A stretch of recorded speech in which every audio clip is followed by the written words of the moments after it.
அப்பா அப்பா அப்பா என்ன மாசு, என்ன கிரவுடு, என்ன பவரு.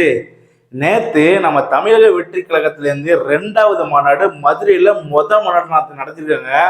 அந்த அளவுக்கு ஒரு ஒரு மிகப்பெரிய கூட்டம் பார்க்கும்போது பிரமிச்சிருச்சு. இந்த பாகுபலி படத்துல பட்டாபிஷேக சீன் ஒன்று வரும். கிட்டத்தட்ட அந்த சீன் அப்படியே ரீக்ரியேட் பண்ணியிருப்பாங்க. அதை விட மேலேயே சொல்லலாம்.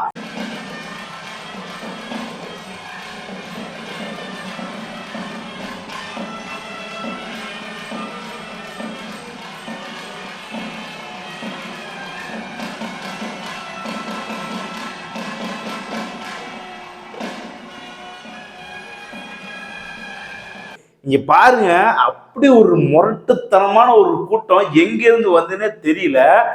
ஒன்னே ஒண்ணு குறை, தளபதி வரும்போது இந்த வாராது வாராது அழகிற வாராது மட்டும் தான் போடல. ஆனா அதுக்கு பதிலா நம்ம தமன்காருஜி ஒரு பிஜிஎம் போட்டிருக்காரு. தமிழக வெற்றி கழகத்துக்காக 2வது சாங். அதாவது வந்து டிவிக்கு ஆந்தம் ஒன்று கேட்டிருப்போம். இது 2வது மாநாட்டுக்காக 2வது ஒரு சாங் போட்டிருக்காங்க. ஸோ அதைத்தான் நம்ம இன்னைக்கு பார்க்க போறோம். ஸோ வாங்க டைரக்டா வீடியோக்குள்ள போயிடலாம். அதுக்கப்புறமா மற்றதெல்லாம் பார்த்துக்கலாம். 3, 2, 1.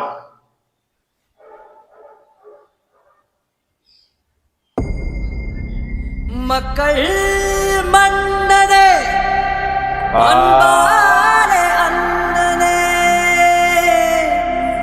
விழா வீரனே தலைவர்கள் பெரியார் பேரனே மன்னா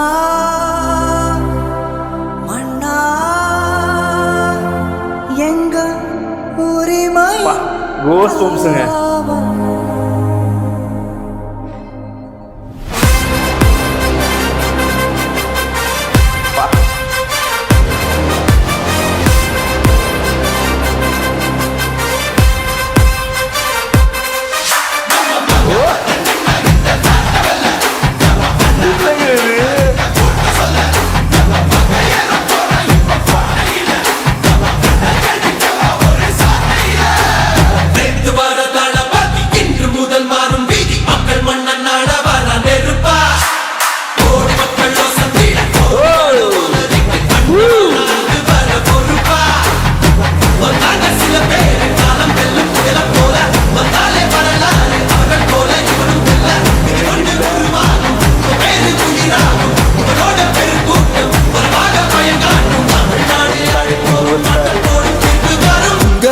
உங்க விஜய் உயிர் என்ன வரனா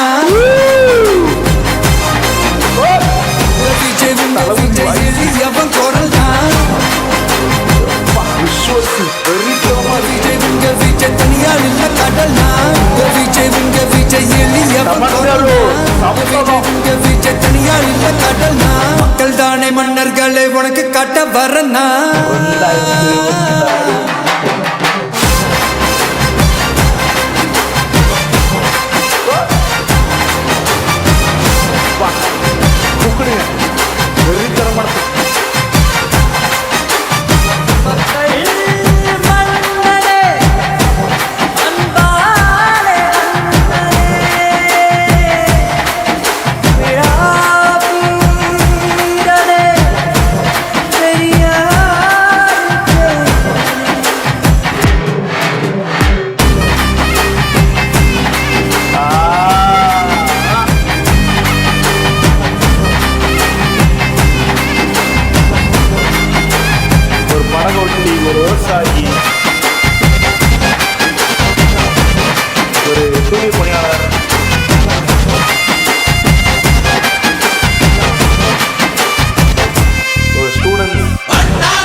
வர்றனா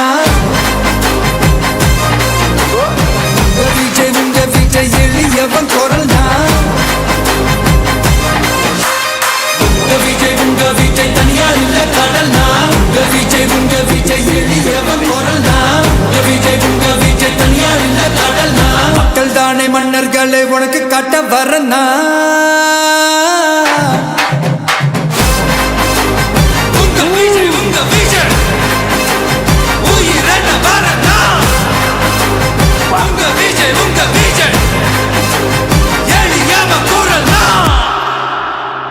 உங்க விஜய் நான் வரேன். எப்பா சார் ஒரு தப்பு பண்ணிட்டோங்க. தமிழ் சினிமா ஒரு மிகப்பெரிய தப்பு பண்ணிருச்சு. இந்த அணிவத்துக்கு போடுறது நம்ம தமன்காருக்கு போட்டிருக்கலாம். ஏன் சொல்றேன், அந்த அளவுக்கு ஒரு பாட்டை எப்படியும் கோஸ்தும்பா இருக்கும். வருஷம் வருஷம் இந்த ஒரு பாட்டு விட்டுடலாம் போல, அப்படி ஒரு பாட்டு விட்டுடலாம் போல மாநாட்டுன்னு சொல்லி அப்படி ஒரு சாங்கு என்னமா இருக்குங்க. தமன்காரோ நீதாயா எல்லாமே, நீதாயா தளபதி ஃபேனு, நீதாயா வாட்ஸ் யூஷுவல் தளபதி ஃபேனு. மாஸ் கட்டிட்ட வேற மாதிரி பிஜிஎம் கூஸ் பம்பு தான். அந்த கொட்டு அந்த நையாண்டி மேளம், அந்த தளபதியோட வாய்ஸுக்கே ஒரு தனி பயங்கரமா இருந்துச்சு.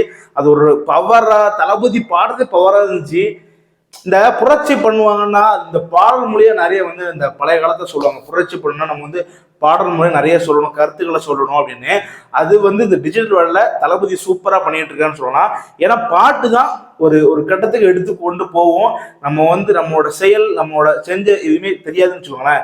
நம்ம என்ன நினைக்கிறோம், நம்ம என்ன பண்ணணும்னு நினைக்கிறோங்கிறத ஒரு பாடல் மூலியமா ஈஸியாக சொல்லிடலாம். ஸோ அதைத்தான் இங்கே வந்து தளபதி விஜய் சூப்பராக பண்ணிட்டு இருக்காரு. நான் வரேன் உங்க விஜய்னு நிறைய அந்த வந்து சாக்கடை வந்து அப்படியே ராடா ஓடுது அப்படின்னு ரொம்பவே பயங்கரமா இருந்துச்சு. லிரிக்ஸ் எல்லாமே, லிரிக்ஸ் யார் எழுதியிருப்பாங்க தெரியாது, விவேக்னு நினைக்கிறேன். ஒரு பக்காவான விஷுவல்ஸுங்க. சரி, அதுக்கு மட்டும் இந்த மாநாட்டுக்கு வருவோம். மாநாடு பார்த்தீங்கன்னா நீங்க ஒரு வீடியோ நான் உங்களுக்கு காட்டுறேன், இதை பாருங்க. இது சிஜிஐ நீங்க சொல்ல முடியாது, ஆனா இது சிஜிஐ இல்லை. ஆனா அந்த அளவுக்கு ஒரு கூட்டம் வந்திருக்கு. நம்ம வந்து இவ்வளவு கூட்டத்தை வந்து இந்த ஜென்ரேஷன் நம்ம பார்த்தது கிடையாது. ஸோ இது வந்து ஒரு கட்சிக்காக வருது, ஒரு நல்லதுக்கான வருது. இருந்தாலும் தளபதிங்கிற ஒரு மனுஷனுக்காக வரும்போது அது பார்க்கும் போதே இவ்வளோ பவர் வச்சிருக்காரா சொல்லுவாங்க. இப்போ நிறைய பேர் சொல்லுவாங்க வந்து எதுக்கு இந்த மாநாடு, ஒன்றுமே இல்லை, எல்லாமே ஜஸ்ட் வந்து நார்மலாக பேசுகிற மாதிரி இருக்கு. இது வந்து நார்மலாக பேசுறது தான். இது எதுக்குன்னா தளபதிங்கிற ஸ்டார்டத்தை சும்மா ஆட்டி வைக்கிறதுக்கான ஒரு மாநாடு தான் இந்த மாநாடு. நினைச்சு பார்க்காத அளவுக்கு ஒரு கூட்டம், அதை வந்து கண்ட்ரோல் பண்ணி. அது என்ன சந்தோஷம்னா எந்த ஒரு உயிர் சேதமே நடக்கல. அது வந்து ஒரு மிகப்பெரிய சந்தோஷம். இன்னொரு வருத்தம் என்னன்னா, இந்த குழந்தைகளை வந்து கூட்டு போறாங்க. ஆல்ரெடி தளபதி அவங்க சைட்லன்னு சொல்லிட்டாங்க, யாரும் குழந்தைகளை கூட்டு வராதீங்க, அது வெயில வந்து நீங்க காயாதீங்க அப்படின்னு சொன்னாங்க. ஆனா பச்சை குழந்தைகளை கூட்டு வந்தாங்க. அது வந்து நம்ம மக்கள் தான் வந்து நம்ம தளபதி ஃபேன்ஸ் தான் கொஞ்சம் புரிஞ்சுக்கணும். ஏன்னா நம்ம போறோம், நம்ம ஒரு சைடு, அந்த குழந்தை என்ன பாவம் போச்சு, அந்த குழந்தைக்கு ஏதாவது ஆச்சுன்னா அந்த வெயில்ல எப்படி நம்மளாலே இருக்க முடியலையே. அந்த குழந்தைக்கு ஏதாவது ஃபிக்ஸ், சின்ன குழந்தைங்க வந்து சீக்கிரமாவே அந்த ஃபிக்ஸு வலிப்புலாம் வந்து வந்துடும். சளியோ அவங்களுக்கு வந்து அதிக சூடோ ஸ்ட்ரோக்குன்னு சொல்லுவாங்க, அது வந்துடும். ஸோ அந்த குழந்தைகளை வந்து நேற்று காட்டவும் எனக்கு விஷுவல்ஸே பார்க்கவே ஒரு மாதிரி சோகமா இருந்துச்சு. ஏன்டா அப்படி கூட்டு வந்து நம்ம என்ன பார்க்க போறோம், நீ காட்டுங்க, தளபதியை பார்க்கணும் ஆசைதான். பட் இந்த குழந்தைய வந்து முடிஞ்ச அளவுக்கு வந்து நீ வீட்டில் வச்சுட்டு வர்றது ரொம்பவே நல்லது. இப்போ அடுத்த மாநாட்டில் இது மாதிரி எந்த சம்பந்தமும் நடக்கணும்னு சொல்ல முடியாது இல்லை, அதுக்கு சொல்கிறேன். கொஞ்சம் நம்ம வந்து நம்ம இதாகிருக்கணும் ஃப்ரெண்ட்ஸ், அதாவது கொஞ்சம் மெச்சூர் ஆகிருக்கணும். ஏன் சொல்கிறேன்னா, நம்ம ஒரு மாநாடு போகிறோம்னா அவங்க ஒரு டயத்துக்கு தான் வர சொல்லியிருக்காங்கன்னா அந்த டயத்துக்கு தான் போகணும். ஏன் சொல்கிறேன்னா, இது வந்து கவர்மெண்ட் கிடையாது, இது வந்து ஆளுங்கட்சி கிடையாது. எல்லாத்தையுமே கண்ட்ரோல் பண்ணுறதுக்கு தண்ணி வந்து கொடுத்துருக்காங்கன்னா அவங்க வந்து ஒரு லிமிட், ஒரு 4 hours 5 hours கொடுத்துருப்பாங்க.